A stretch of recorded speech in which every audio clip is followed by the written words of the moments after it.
Hey everyone, I've noticed that many of you are enjoying the videos, but most of you haven't subscribed yet. We're super close to hitting 1,000 subscribers, and your support could help us reach that milestone. If you're enjoying the content, please hit that subscribe button and give this video a like. It really makes a huge difference and helps us keep creating more awesome content. Thank you so much for watching and supporting. I kissed Thomas on the forehead, his eyelids fluttering closed as I pulled the blanket over him. My son, he had Olivia's sandy brown hair, a spitting image of her in so many ways. I watched his chest rise and fall, the warmth in my chest familiar, comforting. Olivia was laughing in the next room. Her voice, soft and lilting, drifted through the hallway like music. I smiled to myself as I headed for the door, pausing for just a second, my hand on the frame. It was a sound I had always loved, a sound that filled this house with a sense of home. But something about it tonight felt off. I hesitated, listening. Her voice, lower now, more conspiratorial, carried through the thin walls. I took a step closer. Can't wait to see you tomorrow. Paul thinks he's the father, but we know the truth. My breath caught in my throat and I froze. I replayed the words in my head, unsure if I'd misheard them. My brain rebelled against the meaning, scrambling to make sense of it. Surely she couldn't have meant that. Thomas shifted in his sleep, pulling me out of the daze. I shut the door gently and stepped closer to the living room, moving with the slow, deliberate pace of a man walking into a nightmare. Olivia was on the couch, her back to me, her phone cradled in her hand. She was speaking to someone. I couldn't see the screen, but I could hear Mark's voice on the other end, muffled but unmistakable. Mark! The name twisted in my stomach. I hadn't thought anything of their work relationship before. After all, she'd been working with him for years. But suddenly every moment of their recent closeness flooded back with a bitter taste. The late nights at the office, the inside jokes. The way she'd wave off my questions with a smile, calling me paranoid. I leaned against the wall, gripping the corner so tightly my knuckles turned white. We know the truth. The words clawed at my chest, leaving scratches too deep to ignore. Over the next few days, the sound of that laugh wouldn't leave me. It haunted me in quiet moments. When I poured my coffee in the morning, when I watched Thomas playing with the toys. Olivia acted like nothing had changed, but I couldn't shake the feeling that I was living in a shadow of the life I thought I knew. I kept hearing those words, Paul thinks he's the father. What did that even mean? The obvious answer loomed like a dark cloud, but I refused to accept it. I told myself it was impossible. Olivia loved me. She'd never. No, this was all in my head. It had to be. But her behavior? It was different. I noticed things now that I had overlooked before, like how she barely looked at me anymore. Or how she would turn her phone face down when I entered the room, flashing that quick smile that didn't reach her eyes. And then there was Mark. Always Mark. Late one night, I found myself sitting in the darkened living room, staring at the blank television screen. Olivia was out again. Another late meeting with Mark, no doubt. I clenched my fists in my lap, the gnawing sensation of doubt turning into a low hum of anger. I had tried to ignore it, to rationalize her behavior, but the more I thought about it, the more everything seemed to fit together. She'd been distracted for months, always on her phone, texting Mark, laughing at jokes I wasn't a part of. And every time I tried to talk to her, to pull her back into the orbit of our family, she brushed me aside, telling me I was imagining things. Now I wasn't so sure. By the time Olivia returned home that night, the seeds of suspicion had fully taken root. I heard her come in, keys jangling, heels clicking softly against the wooden floor. She didn't notice me at first, sitting there in the dark. How was the meeting? And I asked, my voice carefully neutral. She jumped, startled. Jesus, Paul, you scared me. Her hand flew to her chest as she turned on the light. I asked how the meeting was, I repeated, standing now, feeling the tension simmer just beneath the surface. Fine, she said with that same casual smile, dropping her purse on the table. Long but fine. You didn't have to wait up for me. I studied her for a moment, the ease in her posture, the lightness in her voice. It grated against the turmoil inside me. She seemed so unaffected, as if the life we'd built together hadn't just cracked open like a rotten shell. I stepped closer, my gaze fixed on her face. "You seem tired," I said, noting the slight hesitation in her eyes. "Is everything okay?" She sighed, brushing past me to head upstairs. "I'm fine, Paul, just tired, like I said." "Stop worrying so much." There it was again, that subtle dismissal, the way she waved me off like I was the one being irrational. I stood at the bottom of the stairs watching her ascend, feeling the chasm between us widen with every step she took. The next few days passed in a blur of routine, but I couldn't shake the feeling that something was fundamentally broken. I went through the motions at work, but my mind was elsewhere, always turning over the details of Olivia's behavior, always searching for clues I might have missed. I started paying closer attention to everything. The way she smiled at her phone, how she'd disappear for hours under the guise of work meetings, the way her laugh, once so natural, now felt rehearsed. Mark was always mentioned in passing, too. She brought him up so often with this casualness that made my skin crawl. Once she left her phone on the kitchen counter when she went upstairs. My heart raced as I stood there, staring at it. I knew I shouldn't, but the gnawing feeling wouldn't let go. I reached for the phone, unlocking it with the passcode I knew by heart. My hands shook as I scrolled through the messages. I half hoped I wouldn't find anything. Prayed even that this was just some cruel trick my mind was playing on me. But then I saw it, a string of messages between her and Mark. They weren't explicit, not exactly, but the undertones were there, thick and suffocating. References to shared moments, inside jokes, and then a photo of the two of them, close, too close. My stomach churned as I stared at it, feeling the bile rise in my throat. The final message was what broke me. "Tomorrow's going to be even better than last time. Can't wait to see you, babe." By the end of the week, my mind was a war zone. Everything felt tainted, every memory, every moment we'd shared. The Olivia I thought I knew was gone, replaced by someone I couldn't trust. It was subtle at first, but as I sat at the dinner table with her, watching her laugh and joke like nothing was wrong, something inside me shifted. I couldn't just sit there, pretending anymore. I couldn't let this go. The cracks in my world were no longer cracks. They were gaping, jagged wounds. I felt them every time she smiled at me, every time she spoke Mark's name with that casual ease. The life I thought we had was an illusion, and now that illusion had shattered. Something had to change. I had to act. The paranoia took root and began to spread, winding through every thought, every interaction. My mind churned through the possibilities, trying to piece together a puzzle I didn't want to solve. Olivia, my wife of 12 years, the mother of my son, was hiding something. And that something was tearing at the seams of our life. Every time I looked at her, I couldn't help but question. Was she thinking of Mark? Was she lying when she said she loved me? When she laughed, did she picture him? I couldn't shake the feeling that my entire world was slipping out from under me. The house, once a sanctuary, felt suffocating. Her presence was a constant reminder that there were things she wasn't telling me. I didn't know how much longer I could stand the weight of her silence. Each time she brushed me off, telling me not to worry, it only deepened the chasm between us. But I was terrified to confront her. What would I do if my suspicions were right? What if everything I feared was true? My family, the one thing I'd built with my own hands, could be shattered with a single word. Every conversation between us felt strained. Her eyes would flicker toward her phone, the screen lighting up briefly, just long enough to pique my curiosity, but not long enough for me to see who was on the other side.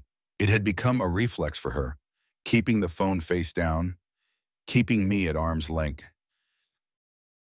I started losing sleep, lying awake at night, staring at the ceiling, my mind racing through all the scenarios I could no longer avoid. Olivia slept soundly beside me, unaware of the storm raging in my head. Or maybe she wasn't unaware. Maybe she just didn't care. The urge to confront her grew stronger each day, but I held back. I wanted to be sure.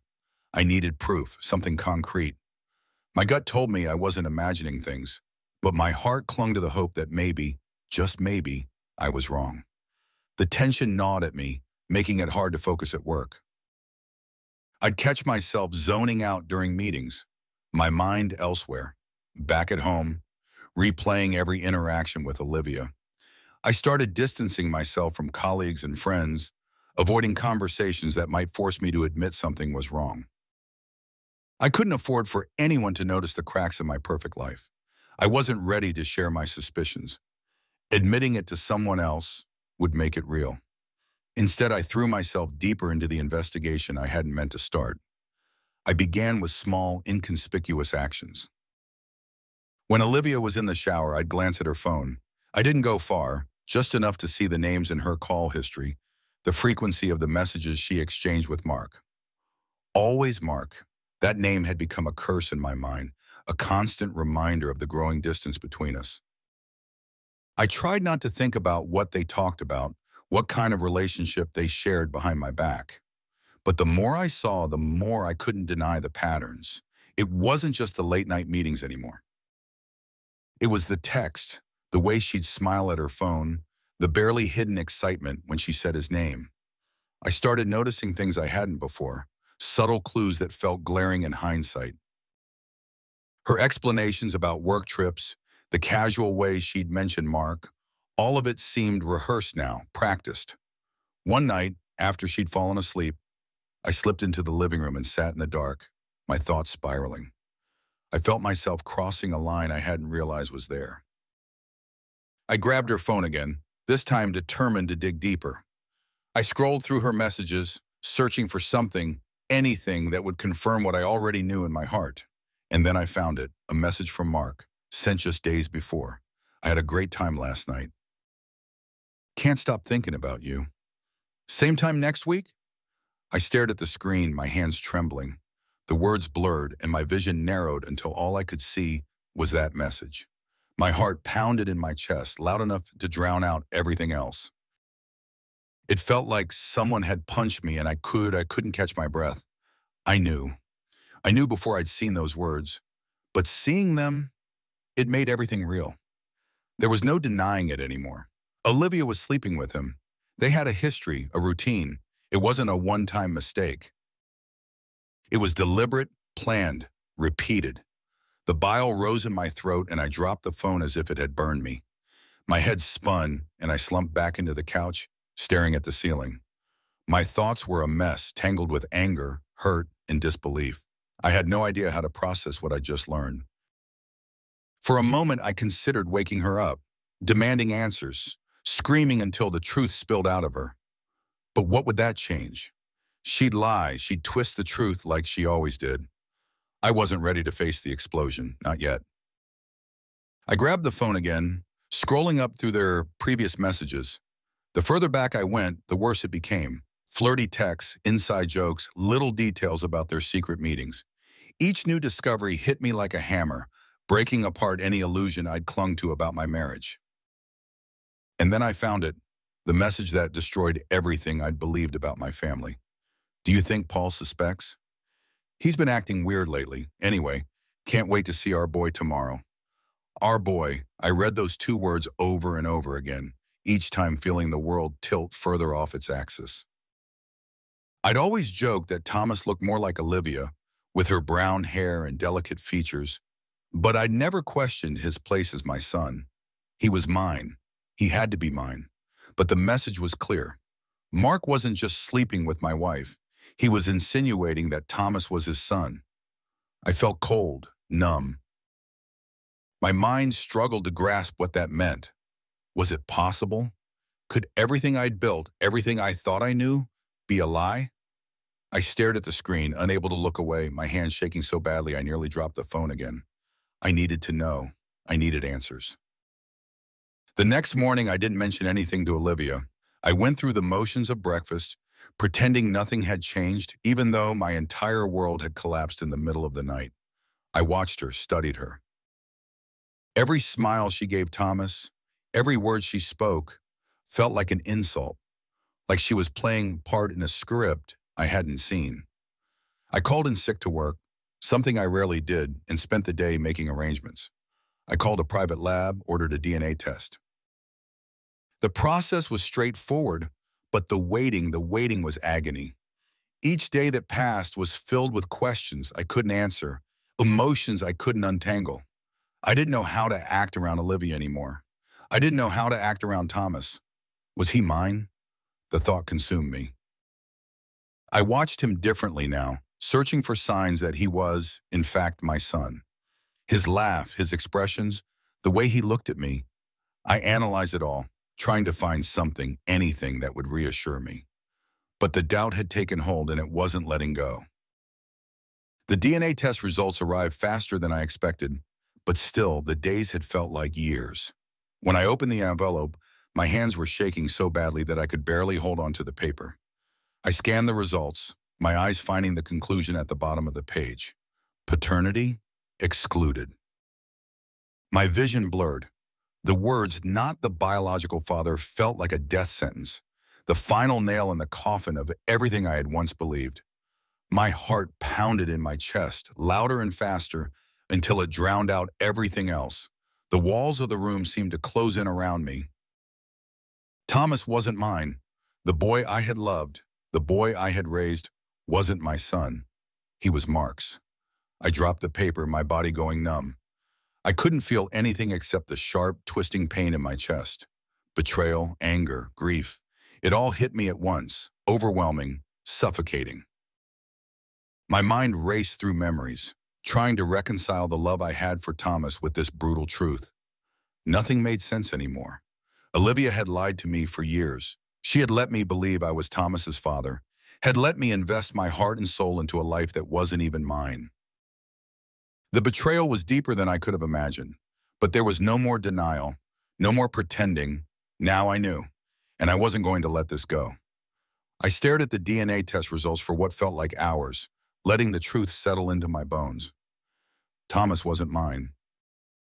Olivia had betrayed me in the worst possible way. I had lost not just a wife, but a son, a family.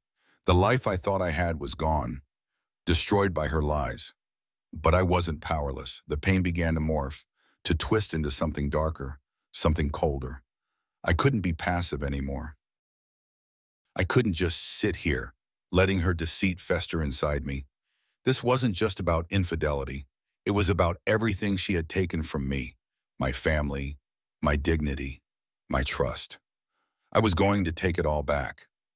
The numbness faded, replaced by a quiet, simmering rage. I wasn't a victim anymore. I spent the next few days in a haze, turning the betrayal over in my mind like a jagged stone I couldn't put down. The initial shock of the DNA results had dulled into something darker. I no longer felt the sharp, cutting pain. Now it was a heavy weight that pulled at my every thought, tugging me into a place I didn't recognize. Olivia had lied to me. Mark had taken what wasn't his. And Thomas, my beautiful boy, wasn't even mine. But I wasn't going to lie down and let them get away with it. I locked myself in my office for hours, pacing back and forth, my mind racing through scenarios. Revenge wasn't enough. I wanted them to feel the same devastation I did, but not in a fit of anger or violence. No, I needed this to be precise. Thoughtful. Olivia had taken years from me, years of my life spent building a family that wasn't even real. I was going to take everything from her. Her job, her reputation, her lover, and her pride. I would make sure she ended up with nothing, and I would do it right under her nose. The first step was simple: research. I needed to understand how deep this betrayal ran. The DNA results had confirmed that Thomas wasn't mine, but there was more to uncover. Olivia and Mark had been meeting for months, maybe years. She had lied about everything. What else could she be hiding? I knew her well enough to understand her patterns. She was meticulous, careful to cover her tracks, but people like her always get sloppy when they feel too comfortable. I began small, checking our shared bank accounts, her credit card statements. Nothing seemed out of the ordinary at first, but then I found something curious. A series of large, irregular withdrawals over the last year. They were just small enough not to raise red flags with the bank, but the frequency caught my attention. They weren't linked to any stores or usual transactions. What was she doing with all that cash? I dug deeper, searching through old emails, work correspondence. It didn't take long to find what I was looking for. Hidden between mundane office exchanges with Mark, there were a few encrypted emails that stood out. I bypassed her encryption, a trick I'd learned years ago when we both worked long hours in architecture, and opened them. What I found was worse than I'd imagined. Olivia and Mark hadn't just been having an affair. They'd been embezzling from my firm. Hundreds of thousands of dollars had been siphoned out through fake invoices in shell companies. Money that was supposed to be used for projects I was overseeing. They were stealing from me, from my business, and funneling the money into accounts they thought I'd never find. It wasn't just betrayal, it was theft, fraud on a level I could take to court. I felt the heat rise in my chest, but I forced myself to stay calm. This was the leverage I needed, the key to destroying them both. The next morning, I sat at the breakfast table with Olivia, watching her move around the kitchen like nothing was wrong. She wore that same easy smile, the one that had fooled me for years. She kissed Thomas on the head as she poured his cereal, and for a brief moment, I felt a pang of guilt.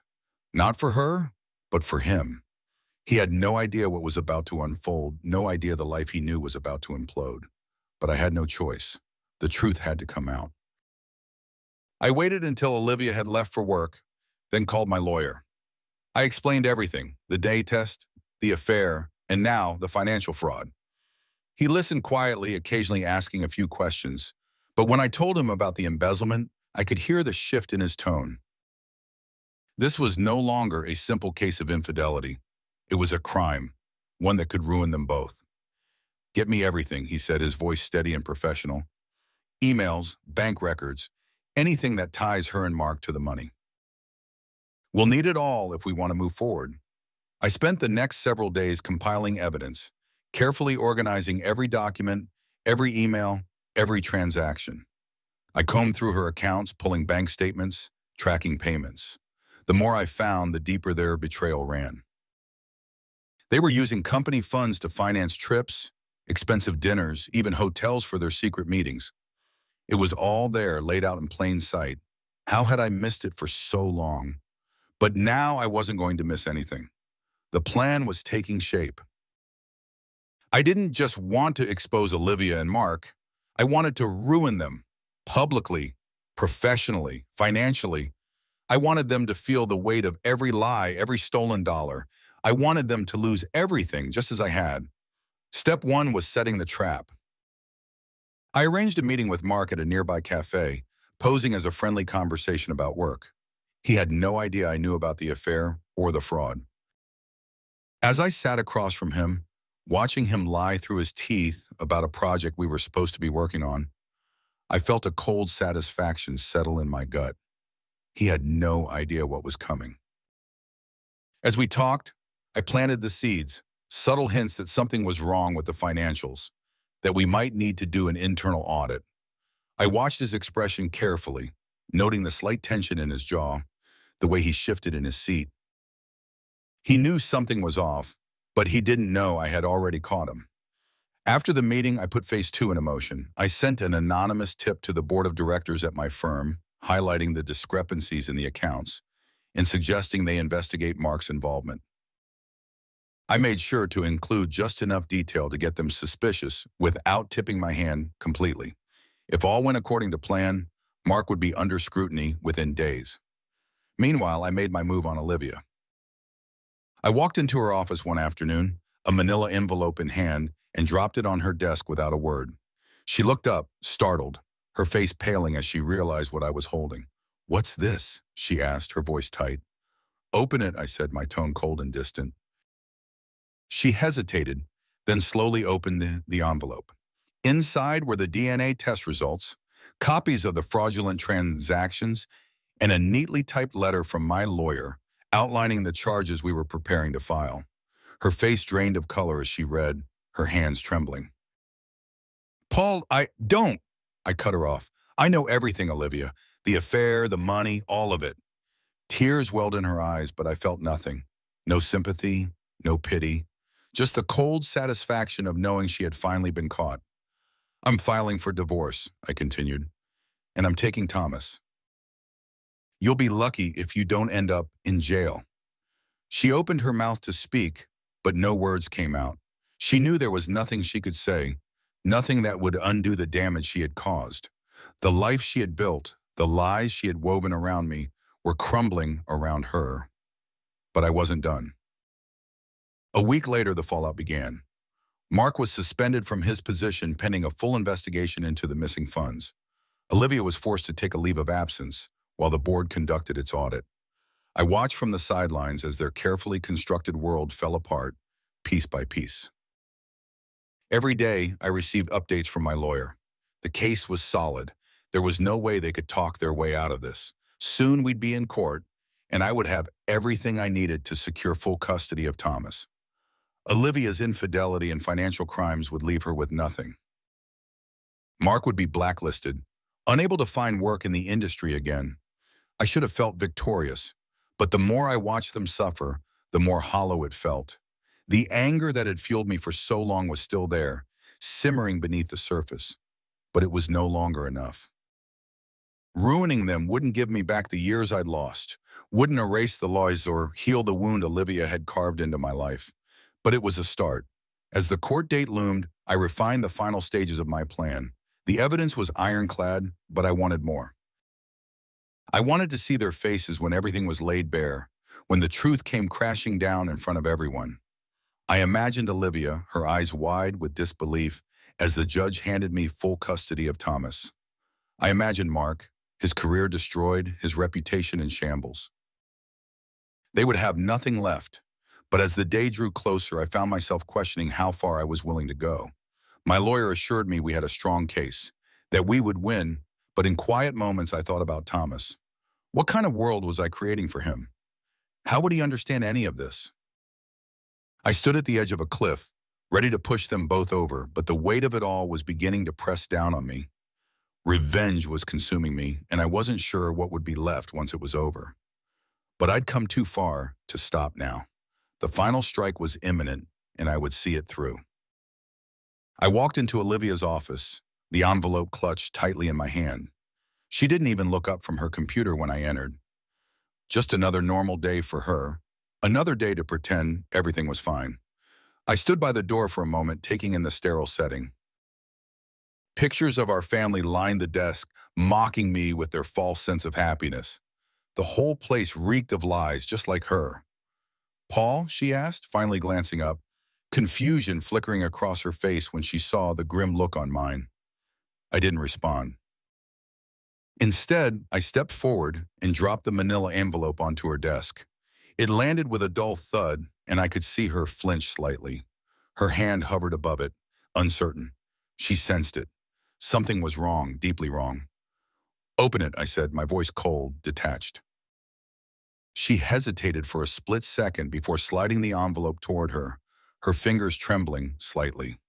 Slowly, methodically, she pulled out the contents. First, the DNA results, then the financial records, and finally the letter from my lawyer. Her face drained of color as she flipped through the pages, realization dawning on her like a storm crashing over the horizon. "Paul, I can explain," she began, her voice a weak echo of the woman I once knew. "No," I cut her off, sharp and unyielding. "You don't get to explain anything." "I know everything, Olivia. The affair, the embezzlement. I've been watching and I have all the proof I need." The silence that followed was deafening. She stared at the papers spread out before her, no words coming to her lips.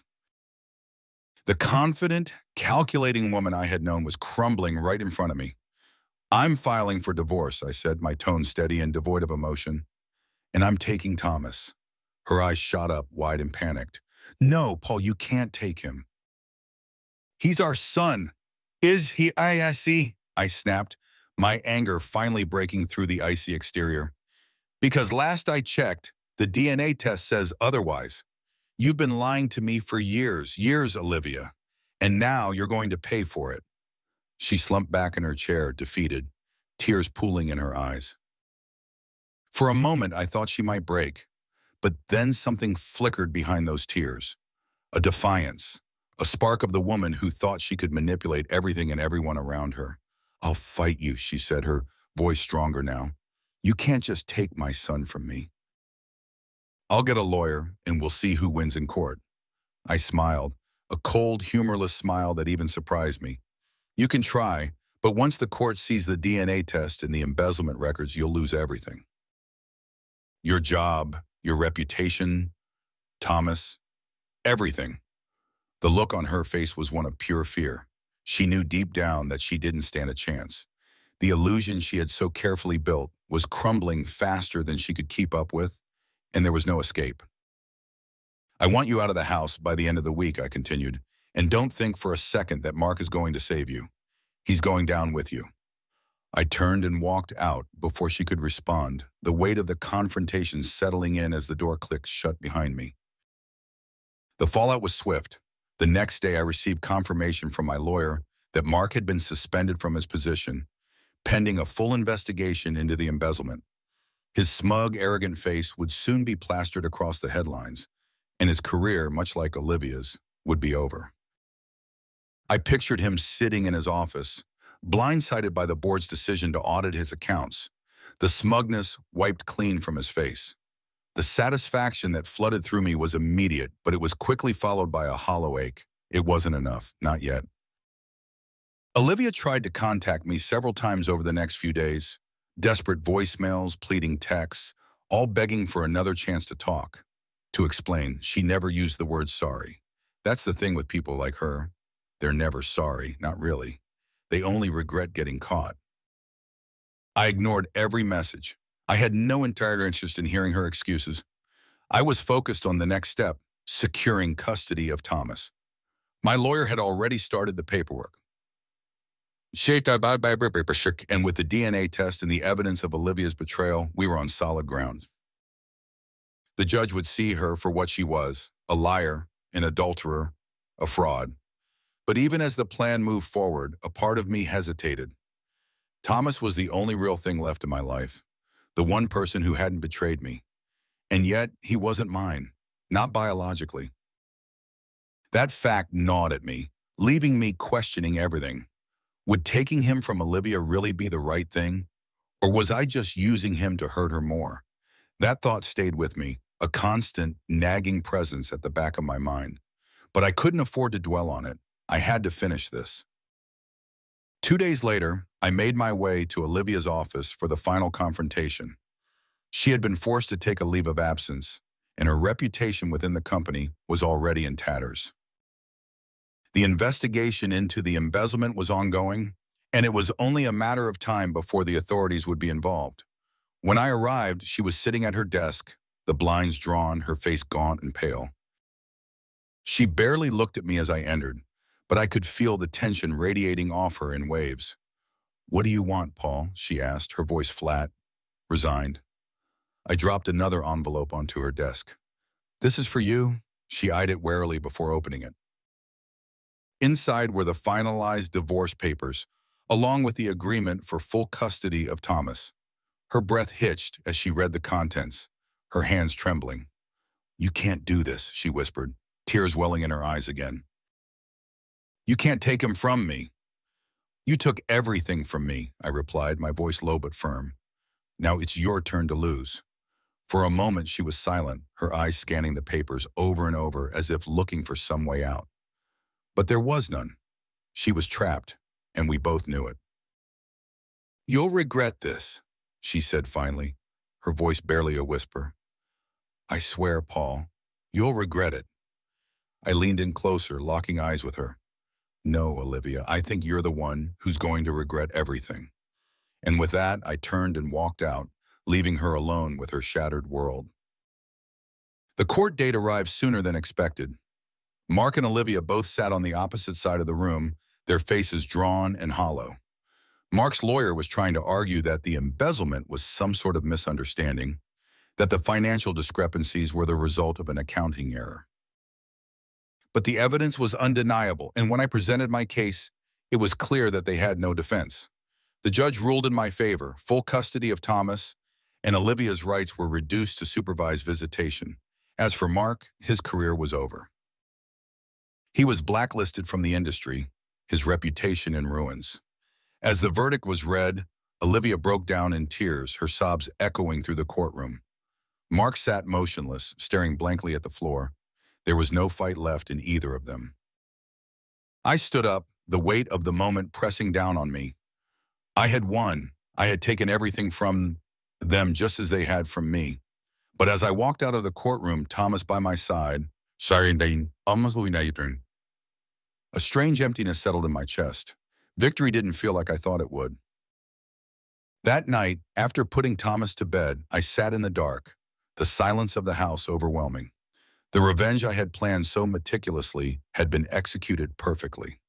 Olivia and Mark were finished, their lives in tatters, and yet the satisfaction I had sought, the closure, eluded me.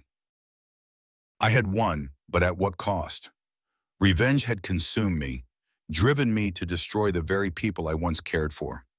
But now, as I looked at the pieces of my life, I realized something chilling. Revenge had left me just as broken as they were. The thought weighed on me as I sat in the stillness, wondering if I could ever truly move on from the wreckage I had created. The courtroom felt cold, sterile as I sat on the bench, my fingers tracing the smooth surface of the armrest. My lawyer sat beside me, quiet and composed, as if this was just another day for him. But it wasn't for me. This was the culmination of everything. The lies, the betrayal, the carefully crafted revenge. I could feel the weight of it pressing down on my chest, every breath slow and deliberate. Across the aisle, Olivia and Mark sat together, side by side but worlds apart.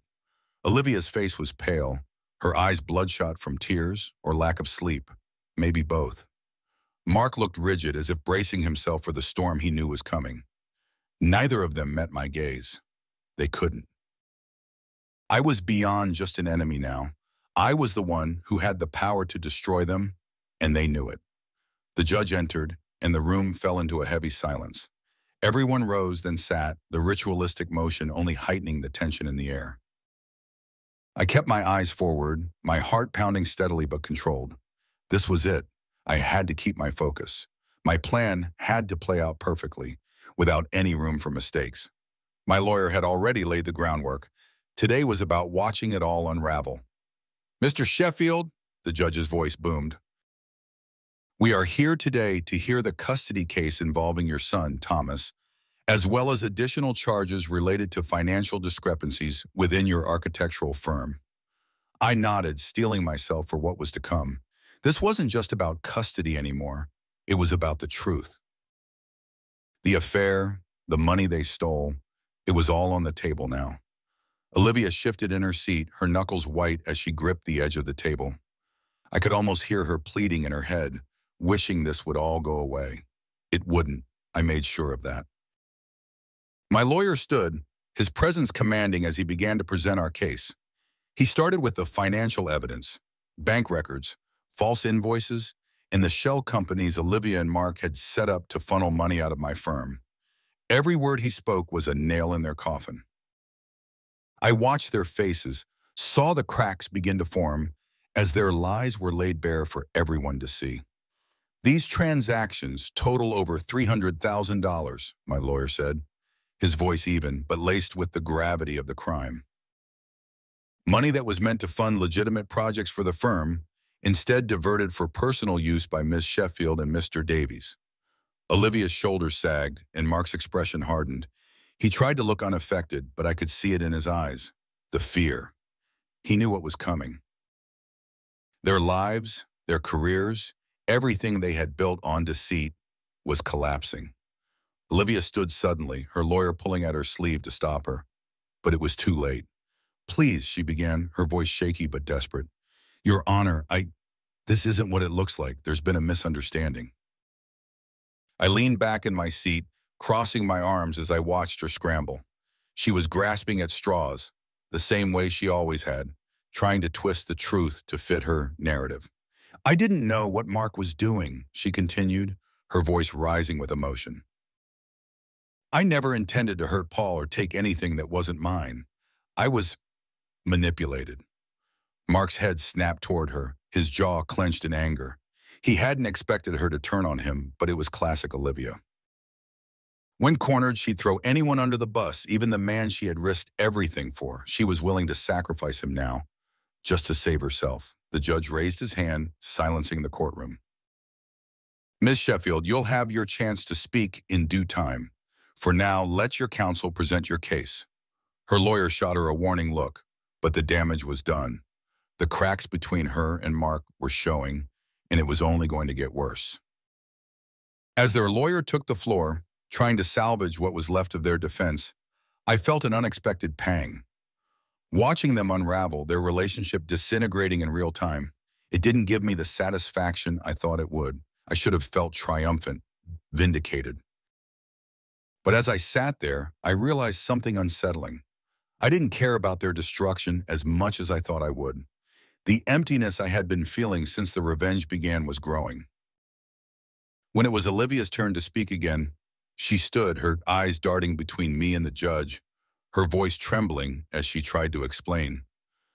Paul, I know I've made mistakes, horrible mistakes, but Thomas, he's still our son. You can't take him from me. I didn't flinch. Her words meant nothing now. The betrayal had stripped away any remnants of compassion I might have once felt for her. Thomas was the only thing left that mattered to me, and I wasn't going to let her poison his life with more lies. My client has full custody rights based on the DNA evidence and the established pattern of deceit, Your Honor, my lawyer interjected smoothly. We've also provided substantial evidence that Ms. Sheffield's actions, both personal and financial, have been detrimental to the stability of the child's environment. The judge nodded, flipping through the files, his expression unreadable. I could feel Olivia's eyes on me, pleading silently for mercy. Mark had retreated into silence, his body stiff as a board, knowing his own fate was sealed no matter what happened next. After what felt like an eternity, the judge spoke. In light of the overwhelming evidence presented, the court grants Mr. Sheffield full custody of Thomas. Ms. Sheffield's visitation will be limited and supervised. As for the charges of financial fraud, I am recommending that this case proceed to a formal investigation. The gavel struck once, final and loud, echoing through the courtroom. It was done. I had won. Olivia's sobs broke through the stillness, her body slumping forward as if she couldn't hold the weight of it anymore. Mark sat rigid, refusing to look at her, his face drained of any emotion. They were both finished. As I stood to leave, Thomas's hand in mine, I glanced back one last time. Olivia was broken, her face buried in her hands, while Mark stared ahead, lost in the ruin of his own making. I had torn apart their lives, taken everything they held dear, just as they had tried to do to me. But as I walked out of the courtroom, the victory felt hollow. That night, back home, I tucked Thomas into bed, his soft breathing filling the quiet room. He was asleep almost instantly, his innocence intact, untouched by the chaos swirling around him. I watched him for a long time, my chest tightening with a mixture of love and guilt. He didn't deserve this. None of it. In the darkness of my own room, the weight of what I had done pressed down on me. Revenge had seemed so clear, so justified. But now, with Olivia and Mark destroyed, I felt no relief. I had stripped them of everything, yet it hadn't brought me the peace I thought it would. I sat on the edge of the bed, my hands trembling as the emptiness gnawed at me. What had I truly gained? I had won in court, secured Thomas's future, but at what cost? The revenge that had consumed me for so long had left me hollow, just as broken as they were. I thought back to the moment I first heard Olivia's betrayal, the shock, the anger. It had fueled me, and driven me to meticulously tear apart the life we'd built together. But now, as I sat in the aftermath, I realized that no amount of vengeance could erase the scars she'd left behind. Olivia was right about one thing. Thomas was still our son. And in trying to punish her, I had turned his world upside down. He'd never know the details, but one day he'd ask questions and I'd have to face the truth. My need for revenge had shaped his future in ways I wasn't sure I could fix. The realization hit me hard. I wasn't just fighting Olivia or Mark anymore. I was fighting myself, the man I had become in the pursuit of revenge. And now that it was over, I didn't know who that man was anymore.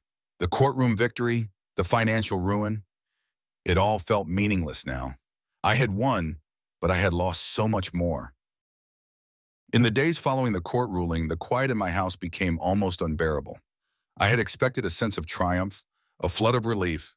Instead, I found myself adrift, alone with the hollow aftermath of my own decisions. Thomas, as usual, filled the silence with his laughter, his innocent questions about school, and his joy over the simplest things. I envied him, the way he could move through life untouched by the destruction I had wrought around us. I spent my nights lying awake, the darkness pressing in as I replayed the events that had led me here. Olivia, broken and crying in the courtroom. Mark, silent and ruined. I had taken them both down. I had ripped apart the life we had built together, exposing every lie and betrayal.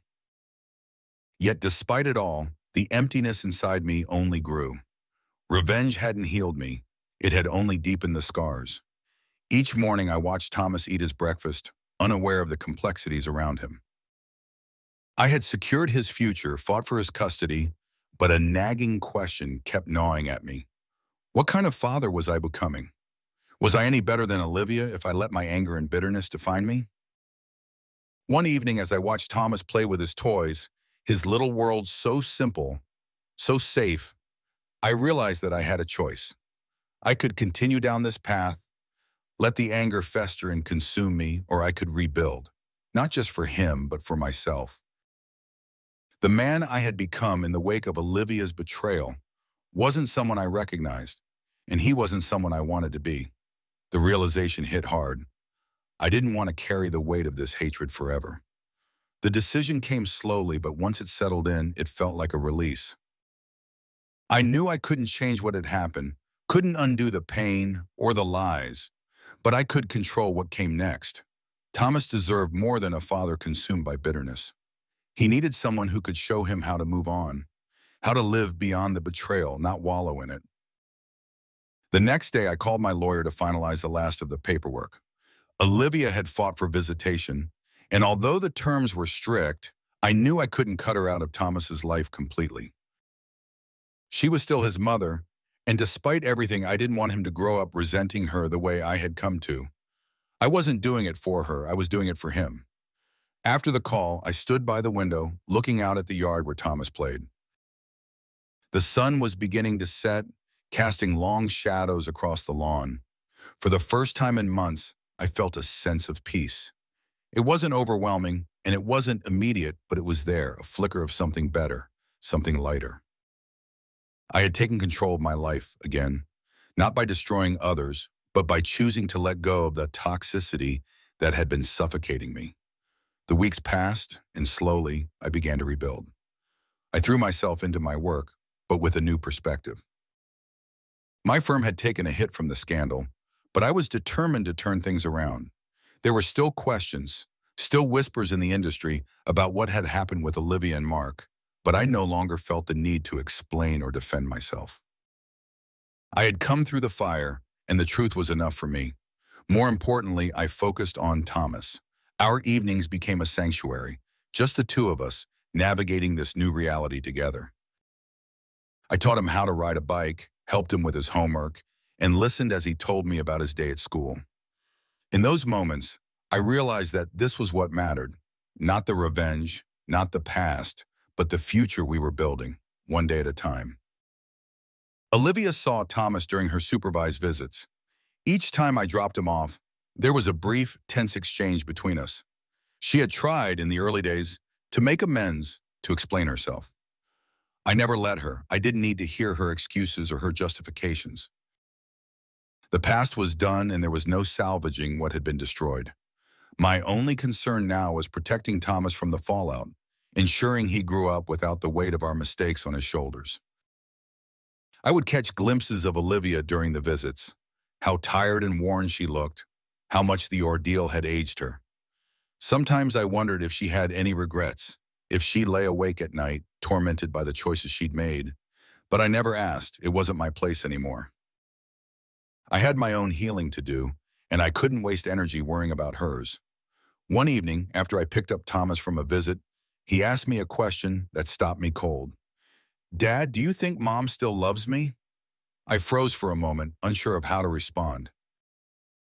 He looked up at me, his eyes wide and innocent, completely unaware of the weight behind his words.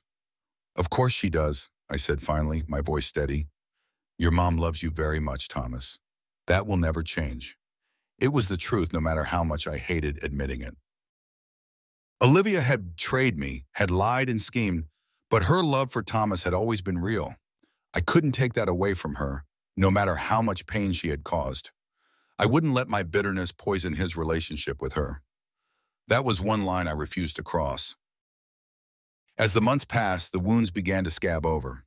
I didn't forget what had happened. I never would, but the pain no longer defined me. I found new purpose in my work, new joy in my time with Thomas. Slowly, life moved forward. The scars from Olivia's betrayal remained, but they no longer consumed me. They became part of the past, something I could live with rather than something that lived within me. One afternoon, I stood at the window, watching Thomas play in the yard.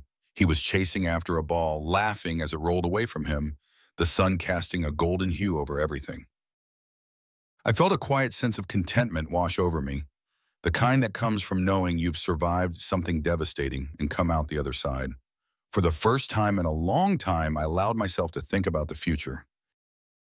Not just surviving, not just getting through each day, but actually building something new, something better. The revenge had taken its toll, but it hadn't destroyed me. And now I had the chance to rebuild, not just for Thomas, but for myself. I smiled as I watched him, the sound of his laughter filling the air. The road ahead was still uncertain, but for the first time in months, I felt hope, real, tangible hope, the kind that told me, despite everything, I was going to be okay.